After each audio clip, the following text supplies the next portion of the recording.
21 boys burned to death. Parents lost their sons, siblings lost their brothers. William Lloyd Piggy was my 13-year-old brother, and he lost his life over a bicycle. I was only 5 years old when my oldest brother, Johnny Tillison, age 16, was one of those boys who were killed in that fire in 1959. I was only 12 years old. He was the youngest in that school. I am now 70 years old in the land of the living. I would like justice. My prayer is that this story is told and that everyone responsible for the deaths will answer one day. And I pray that one day the truth will be revealed concerning that matter. I forgive them, but I will never forget my brother. When Jesus comes, he will have the last word. Hi, I'm Tracey Carrington, and welcome back to the fourth and final part of the Coroner's Report podcast, Locked Doors, Lost Boys. Please note at times in this episode you'll hear AI-generated voices reading from historical accounts. Now, these aren't original recordings, but they are recreations meant to bring the words of the past back to life. We also include several different experts. And I'm Steve Nawojczyk. As a coroner and as the state's crime lab director, I learned that every death speaks. My job was always to listen. Even now, with my dog Butter tugging me down the trail most mornings, certain stories won't let me go. One of them is this one, Wrightsville. In this episode, Tracey and I open the file once again. In our last chapter, we mentioned the land sale. Not just any land, mind you. Wrightsville is a small little town in the middle of farming country. It's surrounded by rich soil deposited by the Arkansas River, perfect for farming. In later years, the land was leased to a farmer and the boys worked the fields. The farmer would pay the boys' wages to the school. Boy, that sounds a little bit like forced labor, Steve. It sounded that way because it was. No boy pulled off the streets of any city or any town would choose to pick cotton in Arkansas unless he was forced to. Faubus decides it's time to pay for the new boys' school by selling off a little bit of land. Except it wasn't a little bit. The appraisal board is set to sell about 3,000 acres of property of the Negro Boys Industrial School at Wrightsville. A portion of the proceeds, about $150,000, will be used to rebuild a dormitory. A fund of $15,000 will go to the Negro Girls Industrial School, $5,000 to the Negro Blind and Deaf School, and the remainder in the state treasury. The land had first been leased, but was later sold at auction, where Dr. T.J. Rainey acquired the 2,600-acre tract as the sole bidder for a discounted price of $226,000. A close friend of Governor Orville Faubus, Rainey also served as Faubus's personal physician. During the same period when Faubus shut down Little Rock's public schools to avoid desegregation, Rainey played a central role in opening a temporary private school that bore his name. That land should have sold for more than twice that price. The state fronted the money to rebuild the dormitory, expecting a reimbursement once the sale was final. It was prime river bottom soil, fertile, valuable ground. Orville didn't waste any time. Literally a month after the fire, by April 1959, a company had won the bid to construct a new dormitory. The cost to the state was $75,000, with the requirement it be completed within 105 days. In the meantime, the 48 survivors of the fire were housed in temporary quarters. Months later, Orville Faubus was front and center at the grand opening of the new one-story brick and steel dormitory. It was promoted as being as close to fireproof as they could make it. The new building featured all the modern-day features of a prison, including bars and bulletproof glass where an attendant could observe them. Remember, the rapists and the murderers that were underage didn't go to Wrightsville. No, they went straight to the state penitentiary. The boys at Wrightsville were typically not violent. The other dormitory was given a facelift. Remember, the twin dorms had been built at about the same time. The building that served as the little boys' dorm was renovated and received a new roof and new flooring. That building would stand until the mid-1970s after it was damaged by a tornado. Fire danger still remained. There was no real fire protection in the middle of a cotton field, but newspapers noted that the boys now held daily fire drills. The press reported that the school had changed, placing more emphasis on education and less on cotton picking. But there was still hints that education still wasn't the highest priority. The reporters said the older boys attended school 3 nights a week and the younger boys attended class daily. I had to wonder what the older boys were doing during the day and why they had to attend school at night. They were picking cotton. Doesn't sound like much changed. No, it doesn't sound like anything changed. But I'd like to think with less farmland, there might have been less abuse. Dr. Brian Mitchell says the community just didn't know what was going on. It was quite the talk of the African American community at the time. They had all known boys that had been through Wrightsville, so they didn't see going to Wrightsville as a positive thing. The idea that there was that much neglect and abuse there, they weren't aware of it until the fire. As far as Faubus, during the dedication ceremony, old Orville was busy spinning his web of politics. He was talking more about his great successes than the failure in front of his own eyes. During my administration, there has been an increase from teacher salaries to better highways. The Arkansas Industrial Development Program had sought jobs for Negroes and whites alike. These things we did by working together, not by fighting, not by yielding to the agitators of whatever race or creed. Sounds like he did a bang-up job. Legend in his own mind, Steve. Ha! Now remember, Orville had called for a grand jury investigation into the fire to determine fault. The public was waiting for answers. What really happened that night in the middle of Wrightsville cotton field? Someone was going to be held accountable, and it damn sure wasn't going to be Orville Faubus. Boy, that's the truth. A grand jury is a group of citizens that sit and listen to all the evidence, usually only presented by one side, though, so grand juries sometimes can be a little bit one-sided. I tell you what I would have done in this case, Tracey. I would have impaneled a coroner's inquest, and I would have done it immediately. The grand jury spent months reviewing testimony, documents, and inspections. They heard from staff. They heard from fire officials. They examined the payroll scandal. And when they delivered their findings, their conclusion was damning. Faubus was eager to see criminal charges brought against Buddy Gaines. Gaines himself never appeared before the grand jury, but his wife Mary did. She testified that her husband was in poor health and was temporarily living in Chicago. And that grand jury found a whole lot of people to blame.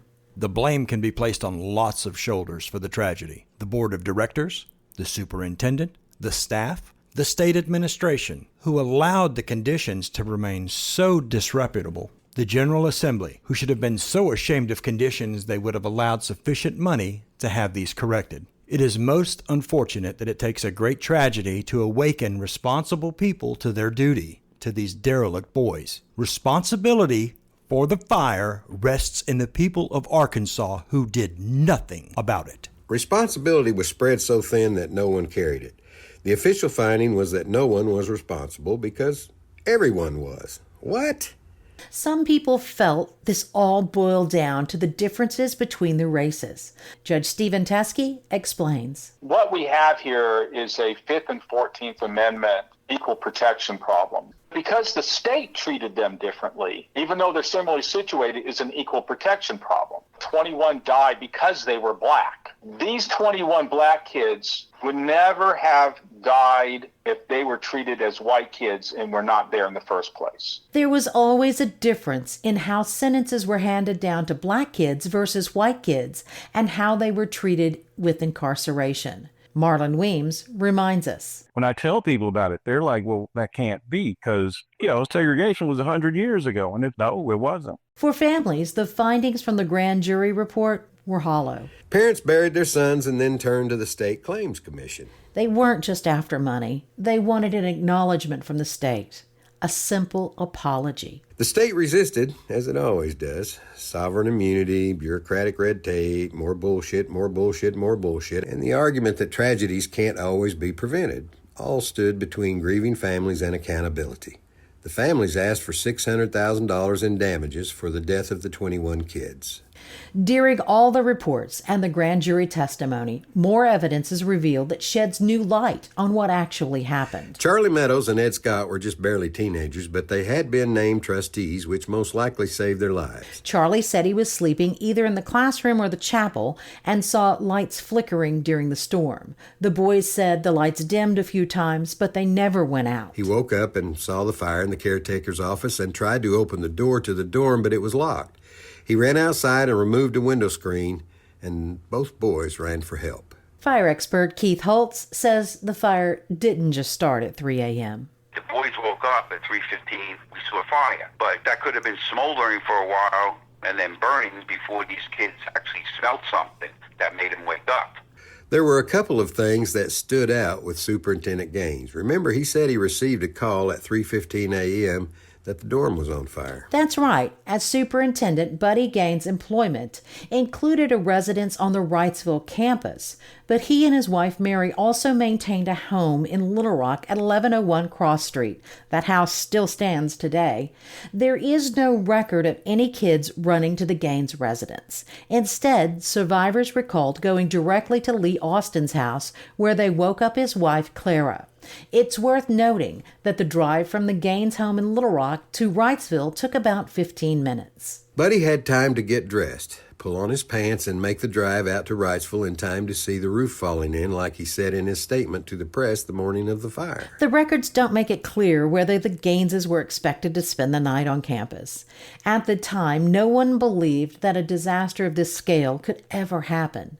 In the end, it really didn't matter if Buddy was on the grounds when the fire broke out or not. But that uncertainty and those questions kind of sheds light on something else. It could be the reason why Gaines gave shifting accounts, one version on the day of the fire and other versions on the days that followed. We end up getting a fuller picture of what happened that awful night. Lee Austin, the livestock supervisor, testified. I had been working with the boys for about 3 weeks while another staff member was in the hospital. I locked the boys in the dormitory at about 8 p.m. on the night of the fire on the orders of former Superintendent Buddy Gaines. Then I went to my home, which was about 200 yards away from the dormitory. That night, my wife woke me up. She had been awakened by Ed Scott, one of the 2 inmates not locked in the dormitory. Mr. Gaines gave me 2 boys to help lock the others in each night.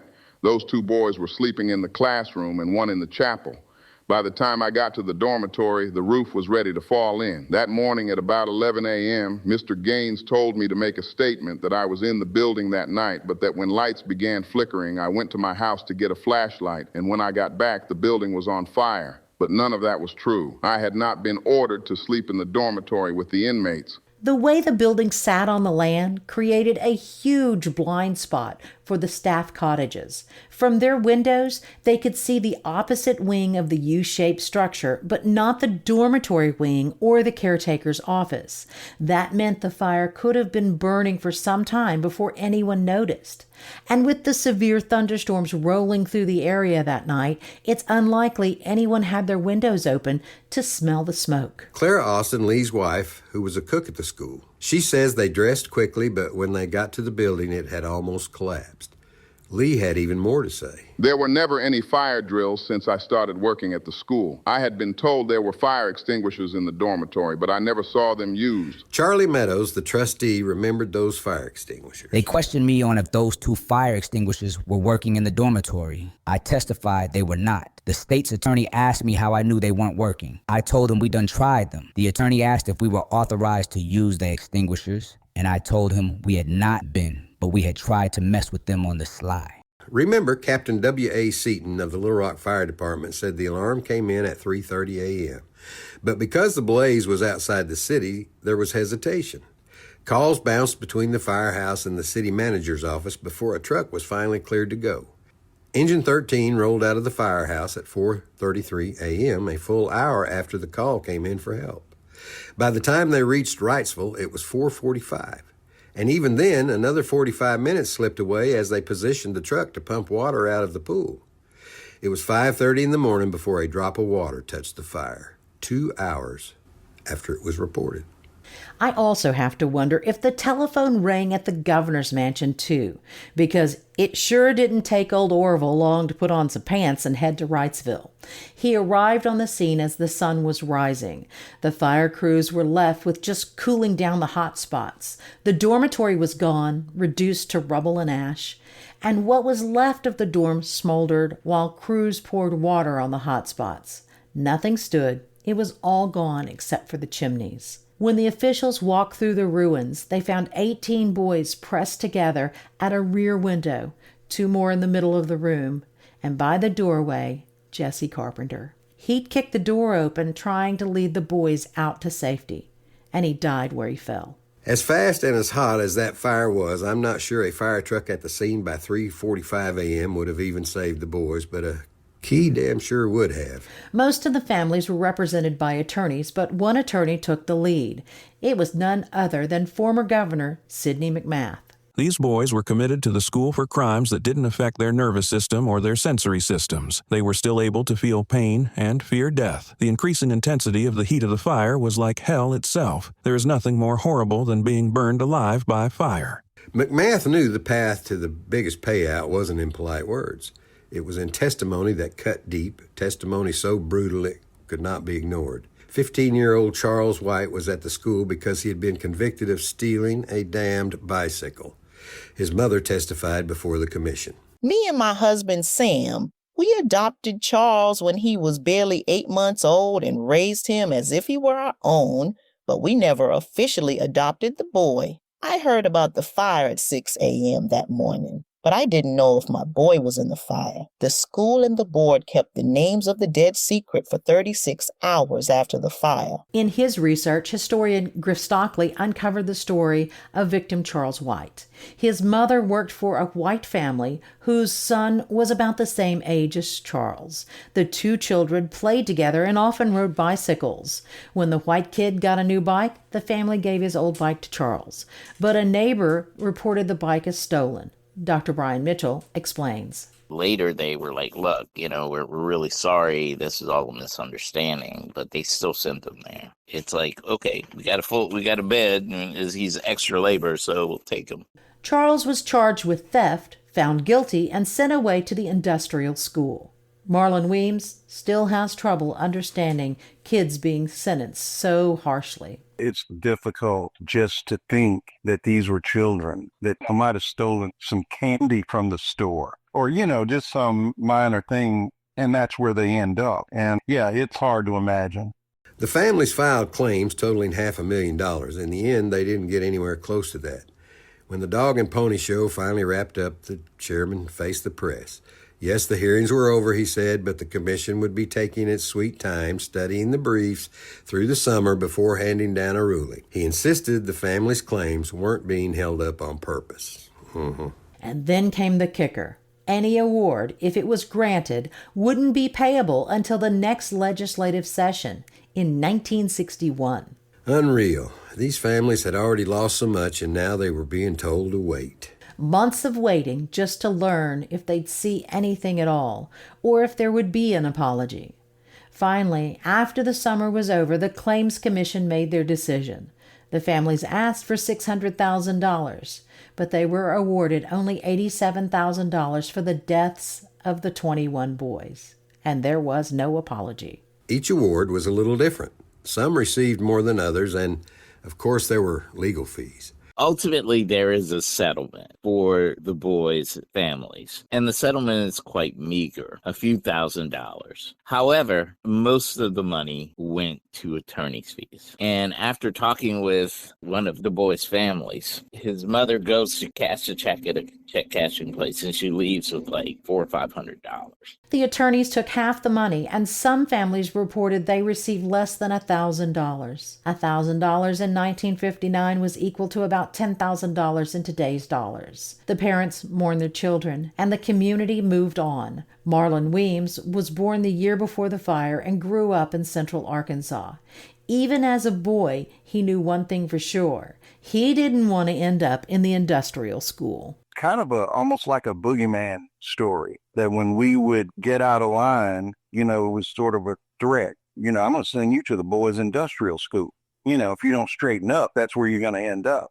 And we didn't know much about it, but obviously it was someplace our parents thought we didn't want to be. What really surprised me is that's all he was told.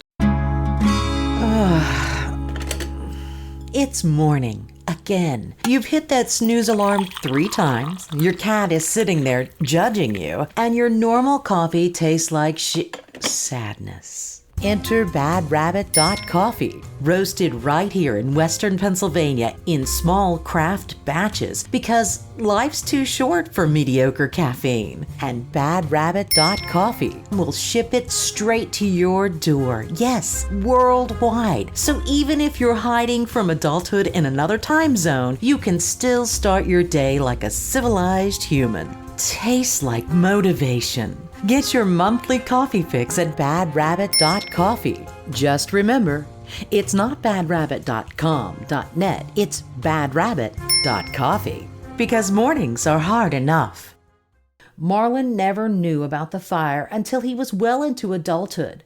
The trauma ran so deep that people in the community simply didn't talk about it. I couldn't believe it, honestly. First of all, I couldn't believe that I did not know about it. I just knew boys industrial school, but I had no idea. And it may have been one of those things that you hear about that's so bad nobody really wants to talk about it, because nobody did. I can just see why that was one of those things the grown folks didn't talk to kids about, but they didn't mind scaring the bejesus out of them. So the boys' industrial school, I think at that point, it just almost took on almost an urban legend. It scared the crap out of us. We had no idea what it even was, but it just sounded really bad. Boys' industrial school. I mean, in my mind, I thought it was one of those things like a factory of some sort, just some really backbreaking work, which it was. It just wasn't as industrial in the way that I was thinking about it. What really bugs me even more are the survivors. Those kids didn't receive a dime, and that was before anyone really knew how childhood trauma could affect their lives forever. How could it not? Some managed to make a life for themselves, but many, many others did not. Roy Davis was just 15 when the fire broke out. He saw his friend Jesse lit up, as he later put it. That kind of image doesn't fade. That kind of trauma stays with you. A few months later, Roy's name was back in the paper. He'd been transferred to the state penitentiary. Alfred Smith, the president of the school board, explained it away, saying this was Davis's fourth commitment to the school and that he had a definite influence on the other inmates. He never said what kind of influence that was supposed to be.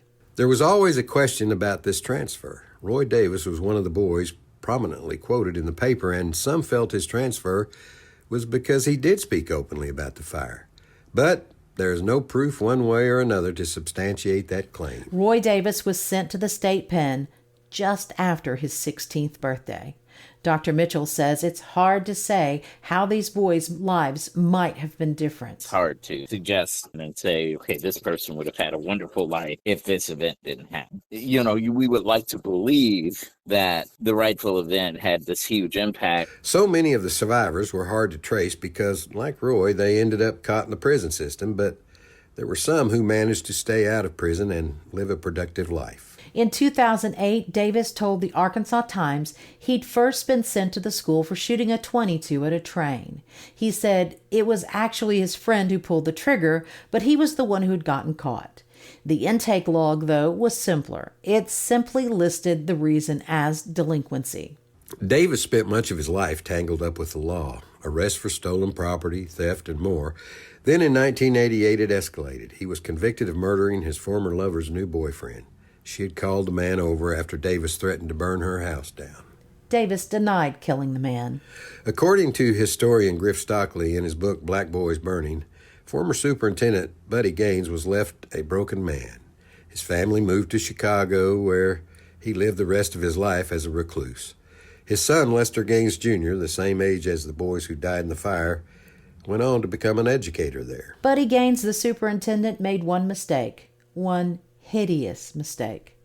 I'm not sure how you could ever come to terms with the deaths of 21 kids on your watch.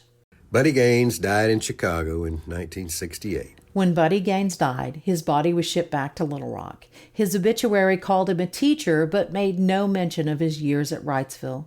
He was buried at Haven of Rest Cemetery, the same ground where 14 of the fire victims were laid to rest. He's with his boys again. Yeah, I'd like to think so. But he does have other family members in that cemetery because it was the historic black cemetery for Little Rock dating back to the early 1900s. Former Governor Orville Faubus had little to say publicly once everything was settled, but in 1980 he self-published a glowing autobiography, painting his own legacy in far brighter colors. To me, it was inadequate justice to the youth who burned to death as a result of negligence and dereliction of duty for those who were responsible for their care. Someone should have been prosecuted. Well, he wasn't wrong. There was negligence, though not intentional. I once had to do an investigation of a death case in the north central part of the state in which some of Faubus's people were allegedly involved.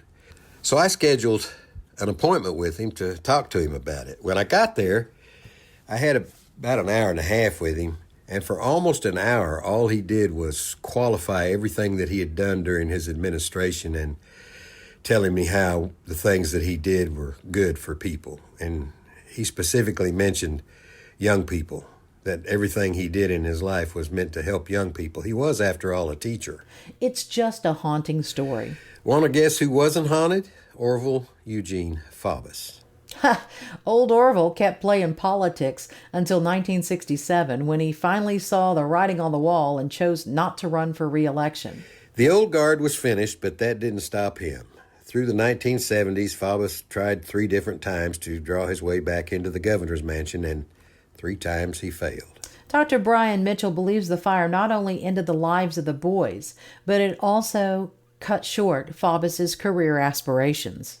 The whole fire incident was just like another check mark in the career of Faubus. He had set his sights on loftier positions, hopefully in the federal or maybe a run for president or something, but these cut away at his potential for any of those positions. Orville's buddy, Dr. T.J. Rainey, found himself in a little trouble in 1963 when the state started asking questions about the kids from the industrial school working on his farm, the same farmland he purchased at that auction.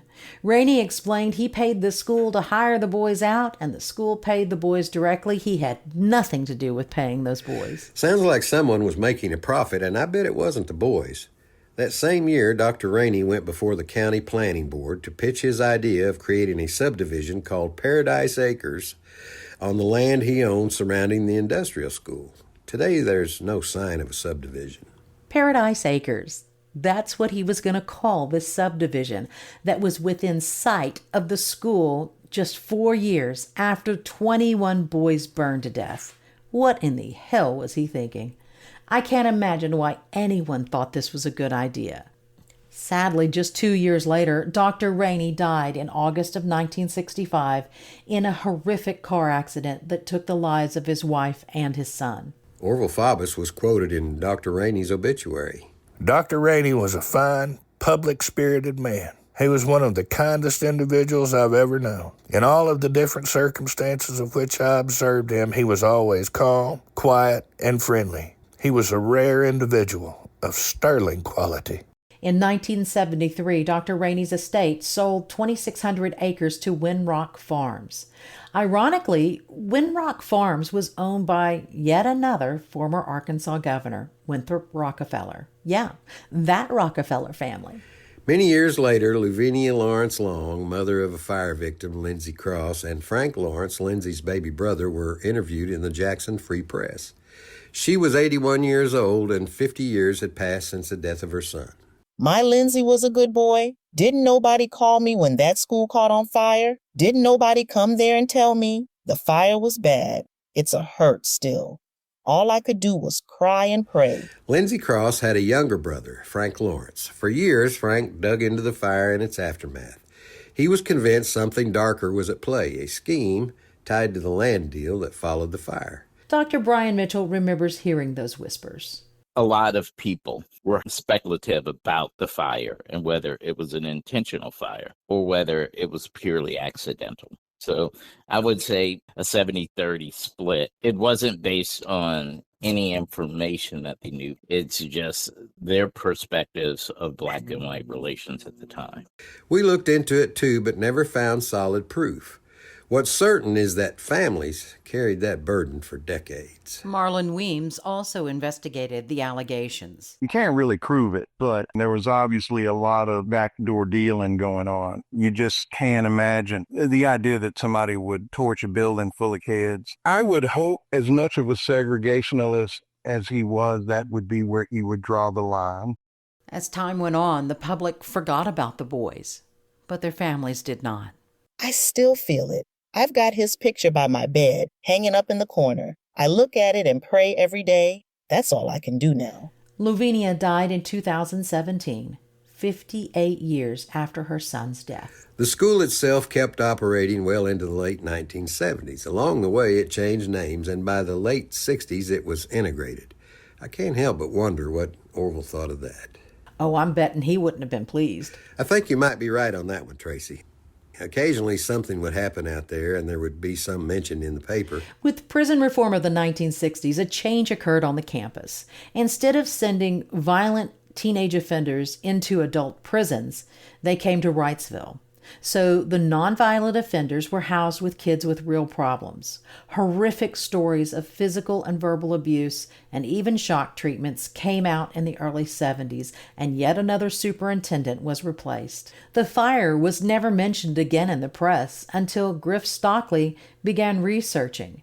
As Stockley's health declined, Dr. Brian Mitchell assisted him with speaking engagements, and he recalls one lecture in particular. So there were a number of people that went to, particularly the Haven of Rest, who were siblings of family members there. And some of the things that they would say about the boys being gaunt, and they always had filthy clothes on when they'd go visit, as if they didn't have changes of clothes, or as if no one was washing their clothes. One lady was talking about someone who she was visiting there, and she noticed that they had whelps or where they had been beaten. When we did the talk, the public talk, people talked about being tied down and being whipped with a leather strap. Those boys, now men, never forgot, but the rest of us did. In 2018, a monument was placed in Haven of Rest Cemetery in Little Rock, where 14 of the 21 victims were buried. The marker was funded in part by the Black Arkansas History Commission with the help from Friends of Haven Rest Cemetery. During the memorial service, Dr. Brian Mitchell heard more from the family members about what really went on at that school for so very long.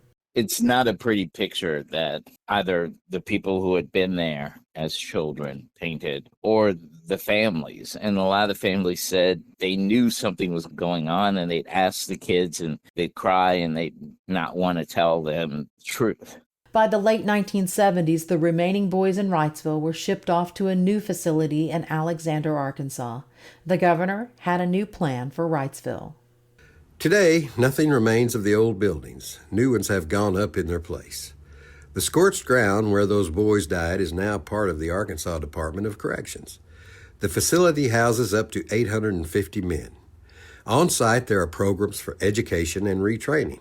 They still farm the land, but now they also raise cattle. Inmates can earn a GED, learn furniture manufacturing or data imaging or printing, and take part in a substance abuse program.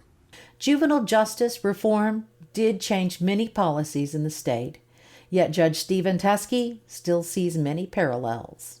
Today's Arkansas juvenile justice system in certain ways, and I think mostly the contracting way, parallels what it was like back then when Wrightsville happened. The Wrightsville unit, as it's called today, now encompasses 5,000 acres, including the 2,600 acres once owned by Dr. T.J. Rainey and sold off to Governor Winthrop Rockefeller.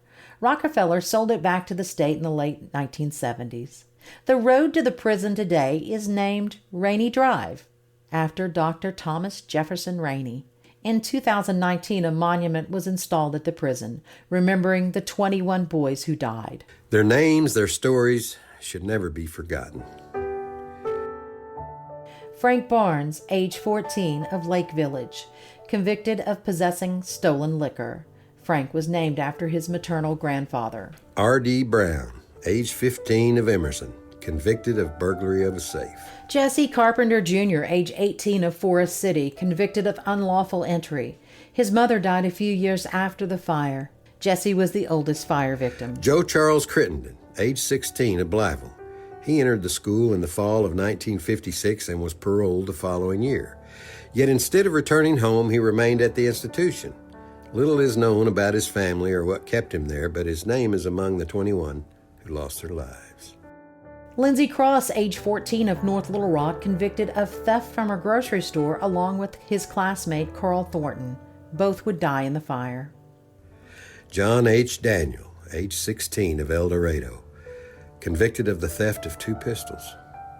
Henry Daniels Jr., age 15, of Little Rock, convicted of theft of a battery from his grandfather and running away from home. His mother had died when he was a child, and he was raised by his grandmother. John Alfred George, age 15, of North Little Rock, convicted of car theft with his friend Willie Horner. They died together in the fire. Amos Geis, age 16, of Woodson, convicted of theft from a farmer, a week away from his 17th birthday. Roy Allen Hegwood, age 15, of El Dorado, convicted of car theft. Willie Horner, age 16, of North Little Rock, convicted of car theft with John George. The boys died together. His parents divorced soon after his death. O.F. Meadows, age 13, of El Dorado, convicted of truancy and insubordination, the second youngest victim. Willie Piggy Jr., age 13, of DeWitt, convicted of bike theft, the youngest of the fire victims. The paper reported he was one of 14 children, and his family said he was a good boy who'd never been in trouble before. He wrote letters home, and we used one in this podcast.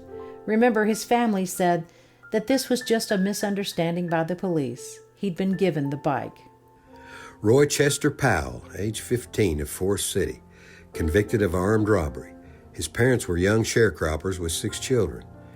Within the year of their son's death, his parents divorced. Cecil Preston, age 17, of Antoine, convicted of car theft, named after his mother, Cecilian. He had just turned 17 a week before. Charles Lewis Thomas, age 15, of North Little Rock, convicted of theft of a motor scooter. Carl Edward Thornton, age 15, of North Little Rock, convicted with Lindsay Cross of stealing a car. His mother had died when he was an infant. Johnny Tilson Jr., age 17, of LaGrange, convicted of theft. He had just turned 17. Edward Tolson Jr., age 15, of Wilmot, convicted of defacing property on Halloween, soaping a window.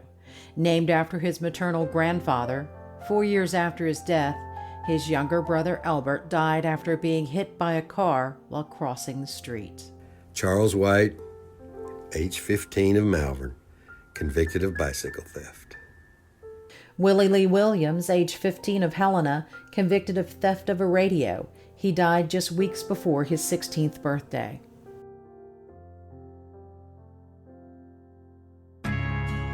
This concludes our final part of Locked Doors, Lost Boys on the Coroner's Report podcast.